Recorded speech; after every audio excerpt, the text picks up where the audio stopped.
भूर्भुवः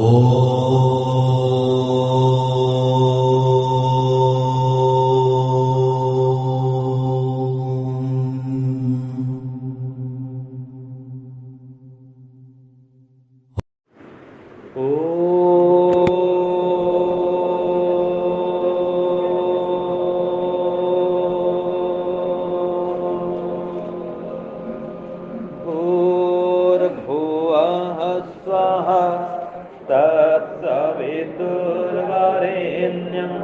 भर्गो देवस्य धीमहि धियो यो नः प्रचोदयात्।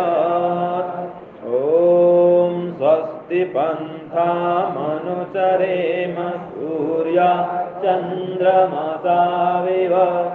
पुनर्दधता घ्नता जानता संगमे मही। आर्य समाज बाबरा मोहल्ला रोहतक के प्रधान श्री गोयल जी और इस आर्य समाज के मुख्य कर्ता धर्ता, इस कार्यक्रम के भी संयोजन करता श्री धर्मदेव जी, उनका पूरा परिवार और सभी वंदनीय पूजनीय मातृशक्ति दर्शन योग महाविद्यालय सुंदरपुर के सभी ब्रह्मचारीगण, हमारे स्वामी दयानंद जी और सभी सज्जन महानुभावों, प्यारे बच्चों, आज विश्व पर्यावरण दिवस है। 5 जून आज पर्यावरण दिवस है। तो देखिए, पर्यावरण को शुद्ध करने के लिए 2 महत्वपूर्ण कार्य हैं। एक तो है यज्ञ करना और दूसरा है वृक्षारोपण करना, है कि नहीं? तो आज यहाँ पर प्रातः काल में यज्ञ का संपादन हुआ, पंचकुंडी यज्ञ हमने संपादित किया और आज सायंकाल हम गुरुकुल अपने सुंदरपुर में दर्शन युग महाविद्यालय में वृक्षारोपण का कार्य करेंगे। तो दोनों कार्य आज हम संपन्न करेंगे। प्रातः काल में यज्ञ संपन्न हुआ, सायंकाल में वृक्षारोपण करेंगे। शाम को 4:30 बजे वृक्षारोपण का कार्यक्रम चलेगा। जो सज्जन महानुभाव वहाँ पधारना चाहते हैं, आपका स्वागत है। आपके कर कमलों से हम वृक्षारोपण करेंगे और ईश्वर से इस वायु को शुद्ध करने के लिए प्रार्थना भी करेंगे। पूरे पर्यावरण को, वातावरण को रोग रहित करने के लिए हम प्रयत्न भी करेंगे। तो आप सभी के लिए ये संदेश है कि आप सभी जन ये संकल्प करें कि कम से कम वर्ष में एक बार तो एक पेड़ लगाएंगे ही लगाएंगे। अपने जन्मदिन के अवसर पर, जिसका जन्मदिन होता है, कम से कम एक पेड़ अवश्य लगाएं। और अगर घर में रोज हवन कर रहे हैं तब तो अति उत्तम है। रोज यज्ञ करने का विधान है। पंच महायज्ञ में एक क्या है? देव यज्ञ है, रोज करने का नियम है, जिससे कि घर की शुद्धि बनी रहती है। घर में रोग कारक वायरस, कीटाणु, जीवाणु ये घुस नहीं पाते हैं और कोई होते हैं तो मर जाते हैं। तो जिस घर में यज्ञ होता है उस घर में यहाँ तक कहा गया है कि कोई अल्प आयु में बालक मृत्यु को प्राप्त नहीं होता। ये यज्ञ की महिमा है। और एक वेद मंत्र में यहाँ तक कहा दिया है, आयुर्यज्ञेन कल्पताम, प्राणो यज्ञेन कल्पताम, चक्षुर्यज्ञेन कल्पताम, श्रोत्रम यज्ञेन कल्पताम, वाक् यज्ञेन कल्पताम, मनो यज्ञेन कल्पताम, आत्मा यज्ञेन कल्पताम, ब्रह्मा यज्ञेन कल्पताम, ज्योतिर्यज्ञेन कल्पताम, स्वर यज्ञेन कल्पताम, पृष्ठम यज्ञेन कल्पताम, यज्ञो यज्ञेन कल्पताम। यज्ञो यज्ञेन कल्पताम कि यज्ञ से यज्ञ बढ़ता है। इसका मतलब क्या हुआ? एक तो आप जो हवन करते हैं, अग्निहोत्र करते हैं, वो यज्ञ है जी, है ना? और एक यज्ञ का अर्थ होता है परोपकार, प्रत्येक त्यागमय कार्य यज्ञ है। अच्छा, आप लोग बता पाएंगे हवन में और यज्ञ में क्या अंतर है? हाँ जी, हवन में और यज्ञ में क्या अंतर है? दोनों का नाम प्रयोग होता है ना, कि मैं हवन करने जा रहा हूँ अथवा मैं यज्ञ करके आ रहा हूँ। तो हवन में और यज्ञ में कोई अंतर है कि नहीं है? है। क्या अंतर है? तो अग्नि होते हैं। हाँ, शाबाश। दान संकीकरण। हाँ, ये हुई ना बात। देखो, जो हवन है इसका एक सीमित अर्थ है। हु दाना दानयो से हवन बनता है, जहां दान किया जाता है और दान लिया भी जाता है। आप यहाँ पर आए हैं, आपने यज्ञ में आहुति प्रदान की है, तो आपने दान दिया है यज्ञ कुंड में, और बदले में आपने शुद्ध वायु का धारण भी किया है, आपको शुद्ध वायु की प्राप्ति हुई है। तो दान देना और दान लेना दोनों होता है। इसी प्रकार से ये समाज है अभी विकसित हो रहा है, तो आप इस समाज के लिए भी अवश्य कुछ न कुछ सहयोग देवें। या पर दान पेटी भी है समाज के लिए, तो इस समाज के भी विकास के लिए अगर आप सहयोग करेंगे तो आपका यजमान बनना अथवा आपका यहाँ पर आना और आहुति में, यज्ञ में आहुति प्रदान करना, ये सार्थक होगा। क्योंकि सामग्री तो समाज की है, घी भी समाज की है, संविधा भी समाज की है, और आपने आके आहुति प्रदान की है इसमें, तो आपका भी कुछ अंशदान अवश्य होना चाहिए इस यज्ञ के अनुष्ठान में, तो आपको ही पुण्य मिलेगा। और जो यज्ञ हवन है उसमें क्या अंतर है कि यज्ञ है वो विस्तृत अर्थ में है, उसका विराट अर्थ है, और हवन जो है वो अग्निहोत्र के लिए प्रयोग होता है ना जी। अग्निहोत्र करना, अग्नि में आहुति प्रदान करना, यह है हवन। और यज्ञ मन क्या है?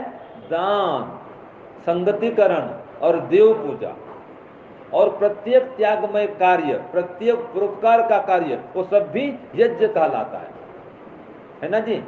तो जो यज्ञ है वो विस्तृत अर्थ में है, तो प्रत्येक त्यागमय कार्य यज्ञ कहलाता है। तो हवन करने से भी संसार का उपकार होता है, आपने त्याग किया, संसार का उपकार किया, वो भी यज्ञ है। तो जिस कार्य से परोपकार होता है वह कार्य यज्ञ है, जिस कार्य से ईश्वर की उपासना होती है वह कार्य यज्ञ है, जिस कार्य से परस्पर प्रेम बढ़ता है वो कार्य यज्ञ है, जिस कार्य से वायु जल सबकी शुद्धि होती है वो कार्य यज्ञ है। ठीक है, तो इस दृष्टिकोण में वृक्षारोपण करना भी एक यज्ञ है, याद रखिए। हाँ जी, वृक्षारोपण करना भी एक यज्ञ है। देव पूजा माने माता पिता गुरुजनों का सम्मान करना, उनकी सेवा करना, ये भी एक यज्ञ है। ईश्वर की उपासना करना, ये भी एक यज्ञ है। ये देव पूजा जिसमें चेतन देवता और जड़ देवता दोनों प्रकार के देवों की पूजा होती है। तो चेतन में माता पिता गुरु आचार्य अतिथि विद्वान इन सब की सेवा करते हैं, और परमात्मा की उपासना करते हैं, ये सब यज्ञ है। और जो वायु को शुद्ध करने के लिए आप अग्निहोत्र करते हैं वो भी यज्ञ है। यहाँ तक कि पशु पक्षियों को कुछ खाना खिलाते हैं, ये भी एक यज्ञ है। इसको बलि वैश्व देव यज्ञ कहा जाता है। अतिथियों की सेवा करते हैं, ये भी एक यज्ञ है, ये अतिथि यज्ञ है। तो यज्ञ अनेक प्रकार के होते हैं, और वो भी मुख्य प्रकार से अगर देखा जाए तो दो प्रकार के यज्ञ होता है, एक आत्मयज्ञ, दूसरा देव यज्ञ अथवा द्रव्य यज्ञ। जिसमें ईश्वर की उपासना की जाती है वो आत्मयज्ञ है, जिसमें आत्मा को परमात्मा से हम मिलाने का या जोड़ने का हम प्रयत्न करते हैं, ये आत्मयज्ञ है। और जिसमें अग्नि कुंड में घृत की आहुति प्रदान करते हैं, वायु जल पूरे वातावरण को शुद्ध करते हैं, वह देव यज्ञ है अथवा द्रव्य यज्ञ। तो इस प्रकार से अगर देव यज्ञ करेंगे, अग्निहोत्र करेंगे, तो क्या होगा? आयु बढ़ेगी। आयुर्यज्ञेन कल्पताम, आयु बढ़ेगी, स्वास्थ्य अच्छा होगा। फिर कहा प्राणो यज्ञेन कल्पताम, आपकी प्राण शक्ति बढ़ेगी, आपके प्राण हृष्ट पुष्ट रहेंगे, तो शरीर स्वस्थ रहेगा, निरोग रहेगा, बलवान बनेगा। कभी भी आपको पक्षाघात का रोग माने लकवा, क्या बोलते हैं इसे अंग्रेजी में, पैरालिसिस, वो नहीं होगा आपको। ऐसे ही चक्षुर यज्ञ कल्पताम, यज्ञ करते रहेंगे तो आंख की रोशनी बनी रहेगी, ज्योति बढ़ती रहेगी। यज्ञ कल्पताम, यज्ञ से ये सब समर्थ होते हैं, पुष्ट होते हैं। यहाँ तक कि कहा है मनो यज्ञ कल्पताम, यज्ञ से मानसिक शक्ति भी बढ़ती है। और वाक यज्ञ कल्पताम, यज्ञ के माध्यम से वाक शक्ति भी बढ़ती है।